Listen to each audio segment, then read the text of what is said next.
नमस्कार दोस्तों, मैं राहुल पाल इंस्टीट्यूट की ऑनलाइन क्लासेस में आपका स्वागत करता हूं। अगर आप भी शिक्षक भर्ती से जुड़े हैं तो इस चैनल को सब्सक्राइब और वीडियो को लाइक करें। हर भाइयों और बहनों, बाल मनोविज्ञान की क्लास स्टार्ट हो रही है, जिसमें थॉर्नडाइक का सिद्धांत पढ़ेंगे, जो कि हमारे लिए बहुत ही महत्वपूर्ण है। अगर हम सिद्धांत ही पढ़ लेंगे तो हमारे 70 से 80% बाल मनोविज्ञान कंप्लीट हो जाएगा। इसी से रिलेटेड क्वेश्चन आंसर आएंगे जो हमारे सही होंगे, क्योंकि यही मेन है। तो हम पहले सिद्धांत पढ़ लेते हैं, ज़्यादा टाइम नहीं लगेगा। सिद्धांत हम कंप्लीट करा देते हैं, उसके बाद इसके प्रश्न उत्तर कराया जाएगा। ऐसी वीडियो आती रहेंगी, तो इस चैनल को आप सब्सक्राइब ज़रूर कर लें, पाल इंस्टीट्यूट को। स्टार्ट करते हैं। थॉर्नडाइक का सिद्धांत। हर भाई और बहनों एक पेन और एक कॉपी निकाल लें, जिसमें कराया जाएगा थॉर्नडाइक का सिद्धांत। थॉर्नडाइक का सिद्धांत क्या है? प्रयास एवं त्रुटि का सिद्धांत भी कहते हैं। और थॉर्नडाइक कौन थे? थॉर्नडाइक एक अमेरिकी मनोवैज्ञानिक थे। लिख लेंगे, पॉइंट्स पे लिख लेंगे। अपने हाथ से लिखी हुई चीज़ें यादें रहती हैं। फिर लिखें थॉर्नडाइक। पूछा जाता है बार बार कि थॉर्नडाइक कौन से मनोवैज्ञानिक थे, तो आपको याद होना चाहिए कि ये एक ही पशु मनोवैज्ञानिक थे। फिर लिखेंगे इन्हें प्रथम शैक्षिक मनोविज्ञानी क्यों कहा जाता है? क्योंकि इन्होंने पहली बार ही शैक्षिक मनोविज्ञान के बारे में इन्होंने ही बताया है, तो इसीलिए इनको प्रथम शैक्षिक मनोवैज्ञानिक कहा जाता है। नेक्स्ट लिखेंगे, इन्होंने थॉर्नडाइक ने 2 नियम दिए थे, एक था प्रमुख नियम और दूसरा है गौड़ नियम। प्रमुख नियम दिए हैं और गौड़ नियम। बार बार पूछा जाता है कि थॉर्नडाइक द्वारा कितने नियम दिए गए, तो 2 नियम, एक प्रमुख नियम और एक गौड़ नियम। नेक्स्ट पॉइंट पे लिख लेंगे जो एसआर थ्योरी। इसको एसआर थ्योरी भी अगर आता है तो आपको बताना पड़ेगा, पूछ लेता है पेपर में कि एसआर थ्योरी किसने दी, तो आपको पता होना चाहिए कि थॉर्नडाइक। एक एक पॉइंट क्लियर करते हुए चलेंगे, सब कंप्लीट हो जाएगा। इसके बाद आपको दोबारा पढ़ने की जरूरत ही नहीं पड़ेगी थॉर्नडाइक, एक ही बार में पूरा सिद्धांत पूरा क्लियर। ये किस पे प्रयोग किया था? अगर कहीं पूछता है, प्रश्न बार बार आता है कि थॉर्नडाइक ने किस पे प्रयोग किया था, तो आपको याद होना चाहिए कि बिल्ली पर। किस पे? बिल्ली पर। और बिल्ली में ये देखिए बिल्ली है, इस फिगर को आप याद रखिए। इस फिगर से ही समझ में आ जाएगा कैसे। आगे देखते हैं थॉर्नडाइक के सिद्धांत। तो जो थॉर्नडाइक ने सिद्धांत दिए उनको संबंध का सिद्धांत भी कहते हैं।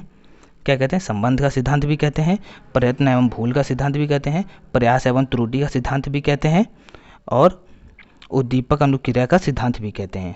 उद्दीपक अनुक्रिया अगर याद ना हो तो याद कर लें।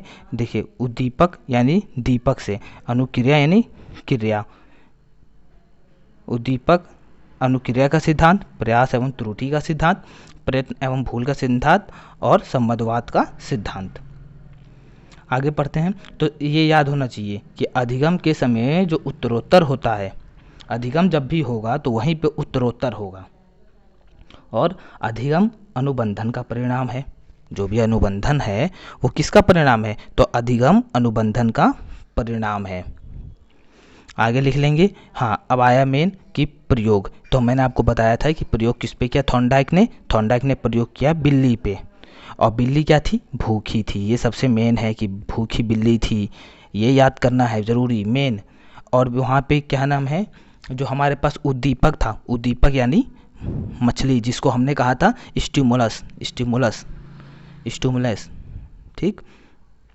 और बिल्ली क्या हो जाएगी? बिल्ली हो जाएगी अपनी रिस्पॉन्स। इसीलिए तो कहा गया एसआर थ्योरी, तो मृत मछली। अब इसीलिए बताया भी गया यहाँ पे कि आर का मतलब रिस्पॉन्स होता है, रिस्पॉन्स मतलब बिल्ली, और उद्दीपक यानी स्टिमुलस मतलब मृत मछली, मृता लिखा है, ये मृत मछली। अब देखते हैं इसके बारे में कि कैसे बताया गया। तो मैंने आपको फिगर बताया था, ये एक बॉक्स है, इसके अंदर एक बिल्ली है, ये बिल्ली है कैट, ठीक। यहाँ पे मछली रखी हुई है, फिश मछली रखी हुई है, वो भी कौन सी मछली है? मृत मछली। बार बार अगर कहीं प्रश्न पे पूछा जाता है कौन सी मछली, तो आपको याद होना चाहिए कि मृत मछली। तो अब क्या होता है, बिल्ली में होती है, बिल्ली होती है भूखी। वो कई बार प्रयत्न करती है, बहुत बार प्रयत्न करती है, लेकिन कुछ होता नहीं है। अचानक से यहाँ पे लीवर होता है और ये होता है दरवाज़ा, और अचानक से उसका हाथ पैर लीवर पहुंच जाता है, उसका पैर जो है लीवर पे लगता है तो दरवाज़ा खुल जाता है। दरवाज़ा खुलता है तो मछली जाके खा लेती है, बिल्ली जाके मछली को खा लेती है। अब क्या होता है उसके बाद, यही क्रिया बार बार करते हैं, यही क्रिया बार बार करती है। तो देखिए, कई बार भूखी बिल्ली पिंजरे में अनेक प्रयत्न करती है और अचानक लीवर पर पंजा मारा और लक्ष्य प्राप्त किया। मतलब अचानक से इस बॉक्स में जो लीवर है, ये लीवर इस पे पैर पड़ा तो ये दरवाज़ा खुल गया, और दरवाज़ा जब खुल गया तो मछली उसने खा ली। आगे अनुक्रिया, यहाँ पे गलत लिख दिया है, अनुक्रिया नहीं अनुक्रिया है, अनुक्रिया लिख लेंगे।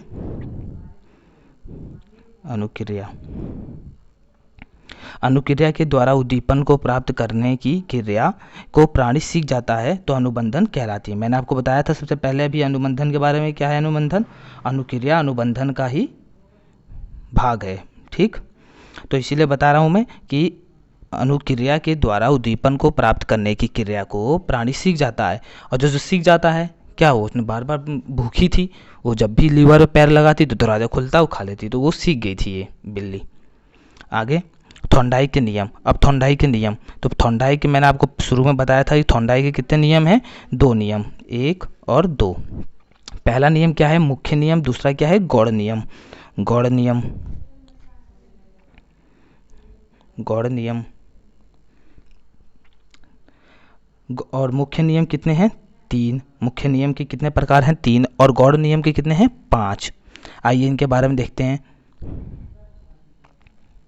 मुख्य नियम, मुख्य नियम के 3 हैं। अभ्यास का नियम, पहला अभ्यास का नियम, दूसरा तत्परता का नियम, तीसरा प्रभाव का नियम।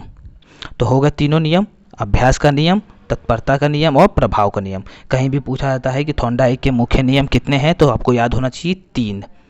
मुख्य नियम 3 है, और तीनों के नाम कौन कौन से हैं? तो बार बार प्रश्न पूछा जाता है, तो आपको याद होना चाहिए अभ्यास का नियम, तत्परता का नियम और प्रभाव का नियम। अब अभ्यास का नियम, अभ्यास का नियम क्या होता है?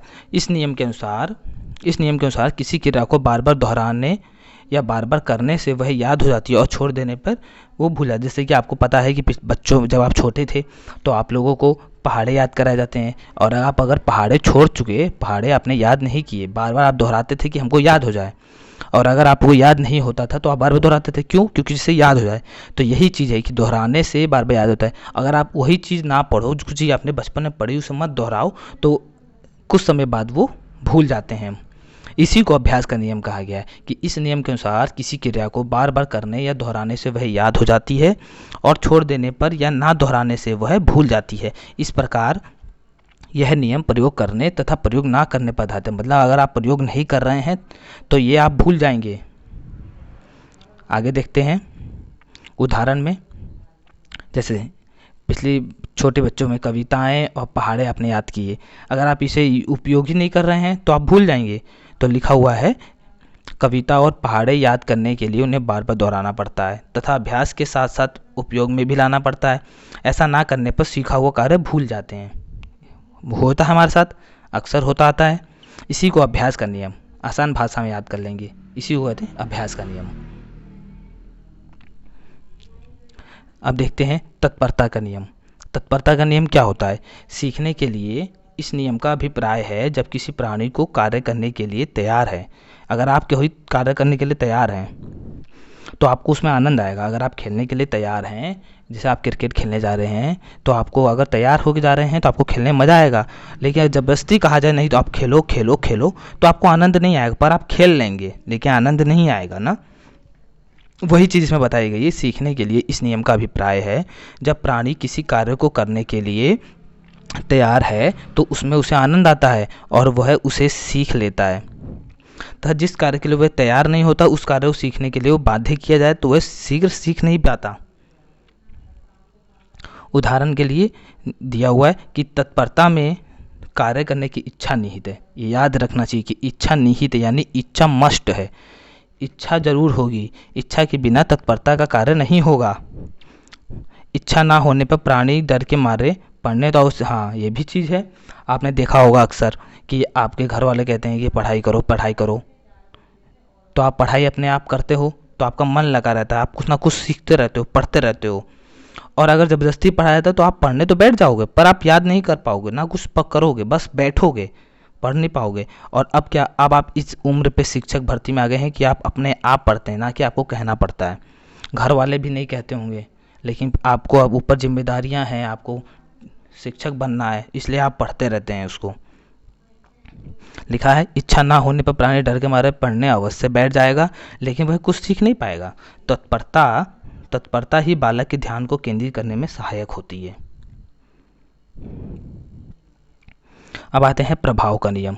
प्रभाव का नियम क्या है? थॉर्नडाइक का यह नियम सीखने और अध्ययन पर आधारित नियम है। सीखने और अध्ययन पर आधारित है। अगर कहीं पे एक पॉइंट और है, ये लिख लेंगे। अगर कहीं पे पूछा जाता है कि शिक्षा मनोविज्ञान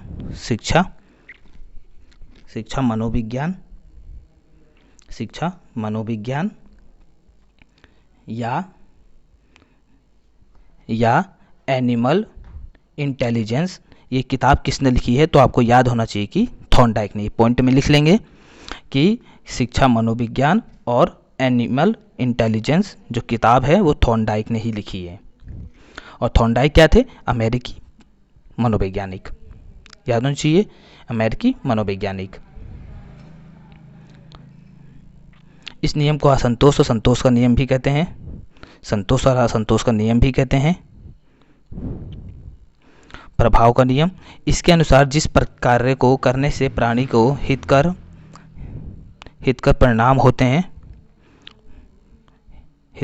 हैं और जिसमें सुख और संतोष प्राप्त होता है, उसी को व्यक्ति दोहराता है। जिस कार्य को करने से कष्ट होता है या दुखद फल प्राप्त होता है, उसे व्यक्ति नहीं दोहराता है। इस प्रकार व्यक्ति उसी कार्य को सीखता है जिससे उसे लाभ मिलता है और संतोष प्राप्त होता है। आपको अगर कोई कार्य है जिससे आपको दुख मिल रहा है, आपको परेशानी हो रही है, तो वो आप कार्य बार बार नहीं करोगे। अब आते हैं गौड़ नियम। अभी तक मुख्य नियम हो गए, अब गौड़ नियम। गौड़ नियम कितने हैं? 5 गौड़ नियम। पहला है बहुप्रतिक्रिया, दूसरा है मनोप्रवृत्ति, तीसरा है आंशिक क्रिया, चौथा है आत्मकिरण, पांचवा है सहचार्य क्रिया नियम। देखेंगे बहुप्रतिक्रिया का नियम देखेंगे। बहुप्रतिक्रिया नियम, इस नियम के अनुसार व्यक्ति के सामने जब नवीन समस्या आती है तो वह उसे समझने के लिए विविध प्रकार की क्रियाएं करता है और तब तक करता रहता है जब तक कि वह समस्या की अनुक्रिया को खोज नहीं लेता। ऐसा होने पर उसकी समस्या सुलझ जाती है और उसे संतोष मिलता है। मतलब आप तब तक प्रयत्न करते हैं जब तक आपके पास कोई जो समस्या आई है उसका निवारण ना हो जाए, और जब निवारण हो जाता है तो आप उससे संतोष हो जाते हैं। इसीलिए कहा जाता है सफलता मिलने पे आप खाली हाथ ना बैठें और सफल करें। जब तक आप सफलता प्राप्त ना कर लें, जब तक लोग आपकी मिसाल ना देने लगें, तब तक आप करें। यह नियम प्रयत्न और भूल पर आधारित होता है। मनोप्रवृत्ति का नियम, इस नियम को तत्परता या अभिवृत्ति का नियम भी कहते हैं। यह नियम इस बात पर बल देता है कि वह जीत की और प्रतिक्रियाएं व्यक्ति की मनोवृत्ति पर निर्भर करती है। अर्थात यदि व्यक्ति मानसिक रूप से सीखने के लिए तैयार है तो वह नवीन क्रियाओं को आसानी से सीख लेगा, और अगर वो तैयार नहीं है तो उस कार्य को नहीं सीख पाएगा। इसमें क्या होगा, उसे नींद भी आएगी, थकावट भी आएगी, आकांक्षाएं आएंगी, नई नई भावनाएं उत्पन्न होंगी। ये सब क्या होगा, ये सब प्रभावित करेंगी, तो आप नहीं सीख पाएंगे। जब तक आपका मन नहीं लगेगा, मानसिक रूप से आप तैयार नहीं होंगे। आगे देखते हैं आंशिक क्रिया का नियम। यह नियम इस बात पर बल देता है कि इस नियम में अंश से पूर्ण की ओर सूक्ष्म शिक्षण सूत्र जो होता है, शिक्षण सूत्र का अनुसरण किया जाता है। पाठ्य योजना छोटी छोटी इकाइयों में विभक्त करके पढ़ाना इसी नियम पर आधारित है। अगर आपको एक ही बार इतना पढ़ने को दे दिया जाए, तो आपको एक बुक दे दी जाए कि दिन में पढ़ने को, तो आप नहीं पढ़ पाएंगे। और वही आपको छोटे छोटे भागों में, जैसे एक चैप्टर, फिर दूसरा चैप्टर, फिर तीसरा चैप्टर, ऐसे दिया जाए तो आप धीरे धीरे उसको पढ़ लेंगे। इसीलिए उसको कहा जाता है कि पाठ्य योजना को छोटी छोटी इकाइयों में विभक्त करना, हेडिंग वाइज। जैसे कि अगर आप अभी थॉर्नडाइक का नियम पढ़ें, फिर स्किनर का पढ़ेंगे, फिर पावलोव का पढ़ेंगे, इस प्रकार से। थॉर्नडाइक ने आंशिक क्रिया का नियम बताया है। ठीक, अब समानता का नियम देखते हैं। समानता का यह नियम इस पर आधारित है कि आपके पूर्व ज्ञान जो आपने पहले पढ़ रखा है, उस पे उन सब पे आपके आधारित है। नवीन परिस्थितियाँ कैसे आपके सामने उत्पन्न हो रही हैं, आप उस समस्या का निवारण कैसे करोगे। तो इस नियम का आधार पूर्व विज्ञान या पूर्व अनुभव है। किसी नवीन परिस्थितियाँ समस्या के उपस्थित होने पर व्यक्ति उससे मिलती जुलती अन्य परिस्थितियाँ या समस्या का स्मरण करता है। नवीन विज्ञान को पूर्व विज्ञान से संबंध करके पढ़ने से सीखना सरल हो जाता है। ज्ञात से अज्ञात की ओर शिक्षण सूत्र इसी नियम पर आधारित है। मतलब आपने जो बचपन में सीखा हुआ है, जो आपके पास अनुभव है किसी चीज़ का, उस अनुभव से आप जो आपके सामने अब समस्याएं आ रही हैं उसको देखेंगे तो आप ज़रूर सीख जाएंगे और उस समस्या का हल ढूंढ लेंगे। साहचर्य परिवर्तन का नियम। अब साहचर्य परिवर्तन, जैसा कि इस नियम के नाम से स्पष्ट है, इसमें सीखने की अनुक्रिया का स्थान परिवर्तन होता है। मतलब परिवर्तन लिखा हुआ है तो इसमें स्थान परिवर्तन होता है। यह स्थान परिवर्तन मूल उद्दीपक से जुड़ी हुई अथवा उसकी किसी सहचारी उद्दीपक वस्तु के प्रति क्रिया करता है, उस पर वो क्रिया करने लगता है, जिससे कि साहचर्य परिवर्तन का नियम कहते हैं। उदाहरण में देखेंगे, जैसे भोजन सामग्री को देखकर कुत्ते के मुंह से लार टपकने लगता है और कुछ समय बाद खाने के लिए प्याले को अगर देखेगा तो भी लार उसका टपकता रहेगा। क्या होगा अगर से भोजन आप सामग्री को देख रहे हैं, कुत्ता देख रहा है तो उसके मुंह से लार टपकने लगता है, लेकिन कुछ समय बाद खाने के प्याले को देखकर ही उसका लार टपकने लगेगा, क्योंकि उसको उससे क्या है कि उससे जुड़ी हुई चीज़ें याद आती है कि इसी प्याले में मुझे भोजन मिला था, इसीलिए उसको लार टपकने लगता है। और साथ ही साथ ये अगर पूछा जाता है कि आपको याद होना चाहिए, ये याद कर लेंगे कि आर यानी रिस्पॉन्स को ही क्या कहते हैं, अनुक्रिया। ठीक। एस यानी स्टिमुलस, ठीक हो गया। इसी को क्या कहते हैं, उद्दीपक। और हमें पता होना चाहिए कि उद्दीपक क्या था, मछली। याद होना चाहिए आपको, मछली क्या थी, उद्दीपक। और अनुक्रिया क्या थी, यानी आर क्या था आपके पास, बिल्ली, कैट। बार बार कहीं कहीं पे ये प्रश्न पूछ लेता है कि बहुकारक लिख लेंगे, एक हेडिंग में लिख लेंगे, एक लाइन में नोट्स बना के, बहुकारक,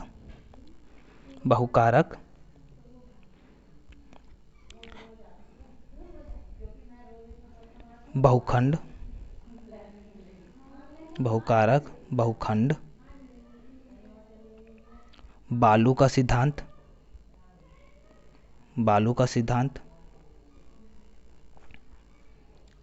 या परमाणुवादी सिद्धांत,